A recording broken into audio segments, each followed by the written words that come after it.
I want to talk about tinnitus and ego death and my story with it, my testimony with it. So people who don't know me don't realize that it wasn't just tinnitus, the bothersome tinnitus anxiety that I was dealing with. And I had many relapses with that. Throughout my life, I've struggled with anxiety, depersonalization, derealization, existential terror, PTSD, trauma of when I was a kid, I never really felt like I had a safe household or a safe home. I was developing agoraphobia, where I was afraid I didn't even want to really travel that far from my house. And the idea of one of my most terrifying fears was flying in a plane across the Pacific Ocean. And here I am in Southeast Asia, and I've traveled everywhere. I've traveled literally across the ocean many times, the Pacific Ocean many times. And you're talking about someone who I was so terrified of a plane going across the ocean that even when I got into a plane and it would kind of go like it was going outside the ocean, towards the ocean to even veer in, I would look out and see the water, I would just start having a panic attack. So I want to talk about how did I go from having a life that was crippled by fear. Literally, my life put me in a cage to traveling the entire world, Southeast Asia. Here is the most profound thing that had happened to me. I got to a point in my life where I was so afraid of everything that I wasn't living anymore. And I remember I was honest with myself. I said, I'm dead inside. I'm a dead man walking. I'm no longer alive. I've had so much anxiety, so much trauma, so many bad things that happened to me, so much depersonalization, so much tinnitus suffering that I'm too afraid to leave my house, really. I mean, I would leave the house, I would go outside, but I was too afraid to travel, too afraid to get in a relationship, a life that's just riddled with fear. That used to be me. It probably doesn't look like it now. But at one point I was that bad, from just life just beating me up, and I wanted to die. I just wanted to die. That's what I wanted to do. I didn't want to live anymore because I already felt like I was already dead. So what was the point? I was too afraid to do it. So then one day I had ego death, and I remember it very vividly. It was the most terrifying thing I'd ever experienced. But basically, I realized that the me that was causing all of my suffering, the me that was judging other people and judging myself, the me that was trying to keep me safe but really just keeping me in fear, that wasn't real. It was the ego mind, the flesh mind, as the Bible calls it. The me that was trying to say that, you're in your identity, you're your name, you're your suffering, you're the people who don't like you, the trauma of your past, the fear of the future. That's you. And I believed it was me my entire life. I thought that was really me. That was the true me. I'm that. But then when my ego died, all of those thoughts, right, that voice in my head got shut off, got turned off. And for once, it was silence in my mind, and it terrified me. It terrified me. I felt like I disappeared.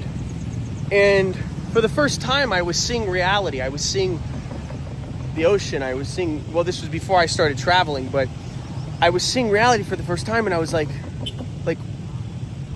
I'm not seeing labels anymore, right? I'm not seeing the label in my mind, that's a tree. Oh, that's just another tree. I was seeing the vibrant colors in the tree. I was seeing the colors of reality. I was seeing, and life had never looked this beautiful before. Now, this took time from when my ego died. I went through a period of terror, it was just terror, utter terror. And then I thought I had died, basically. I thought I had died. I thought I'd went insane, or I died, or really just died. And then, I don't know. I got to a point where I was the doctors couldn't help me. I tried SSRIs, did all that, and it didn't help me none. And eventually I said, well, if I'm really dead, I might as well start living. This is the crazy part. I said, if I'm already dead, I can get on a plane and go across the Pacific Ocean, because what does it matter? I'm dead. So I did. I booked the ticket and I got off. I remember getting off the plane in Japan, and I thought to myself, oh my God, I did it. I got on a plane and went to Japan. What? This is crazy. And I said, well, let's fly to Manila. So I flew to Manila. I got off the plane in Manila. And I remember I said, oh, let's go to these tropical beaches. We always wanted to do that. We died, right? I felt dead. I'm a dead man. So now I'm free to live. I remember stumbling on these beaches, half drunk, staying at random Airbnbs, meeting people. And then I realized, something in me started to realize, said, now you're free to live. You're finally free to live. And then this happened for months. I started to date again. I started to truly live life after I had died, right? And that's when I realized in the movie Fight Club, he says, you're not truly free. It's only after you've lost everything are you free to do anything. And that exact thing happened to me. For the me that was no longer me has been crucified, and Christ lives in me, right? That's what I realized, that I feel like I was living. Anyway, I remember one day I sat down and I felt God say, do you want to be set free, like, from everything? And I said, yeah. And I remember I felt chains like just falling from my eyes. It was like chains were falling from my awareness. And I just opened my eyes, and it was just like, I felt like my awareness was everywhere, like everywhere. I felt like there was no separation from me and God. That I was, when Jesus says, I and the Father are one, and Jesus says, you will do what I did and greater. I felt like, oh my God, for the first time I realized, like, I'm connected to God, and there is no separation. And it was pure terror and pure ecstasy. And I realized, I'm like, oh my gosh, like, I'm not a slave to tinnitus. I'm not a slave to anxiety. I'm not a slave to depression. I'm not a slave to anything. Because who I really am is connected directly to God. And I am pure love. I am pure joy, truth, faith, hope, happiness, all these great things. I don't lack. I'm in direct connection with these things. And the more I can surrender to this reality that I'm not separate from God, the deeper my life will become, the more enriched my life will become. It doesn't mean that I'm not going to experience pain. It doesn't mean I'm not going to get sick. It doesn't mean that bad things can't happen to me. But what it means is that even if that happens to me, there is a deeper peace inside of me. The kingdom is within you. That's the kingdom. There is a deeper truth, a deeper reality that you are a child of God, and nothing you can do can separate you from the love of God. And that no matter what happens to you, you are going to be okay. Even if your brain tells you you can't be okay, you can't live like this, you can't get better, things can't get better, you know that that's not actually true, because you know the truth of who you are. It's that you're a child of God. You're the unshakable peace and present that is witnessing the things that are happening to you, and that the bad things that are happening to you are not your identity. And when you realize that, that's taking every thought captive. And I didn't invent this. I did not invent this. Christian mystics have been talking about this. Sufis, monks.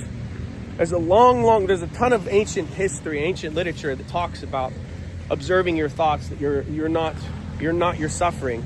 You're not the bad things that have happened to you in this world. And no matter how bad things get, no matter how hopeless you think you are, your breakthrough is right there. Your breakthrough is right there. Keep believing. Keep getting up. Keep going forward. It's going to be okay, even if you don't believe it. That is why. That is my story. And why tinnitus is no longer it's a non-issue, because I see it as something that is happening, but it doesn't comprise of my identity. So if it doesn't comprise of my identity, I can witness it as if I'm witnessing a movie, and I don't have to believe that it's going to be any more worse than what it is. And that's what it is. It's just a benign sound. My brain has categorized it as that, and now I'm free to live and truly free to experience all the beauty and joy that life has to offer. If this story resonates with you, and you want to work with me, hit the link below. I would love to work with you. Smash the like button and subscribe, and I'll talk to you later. Peace.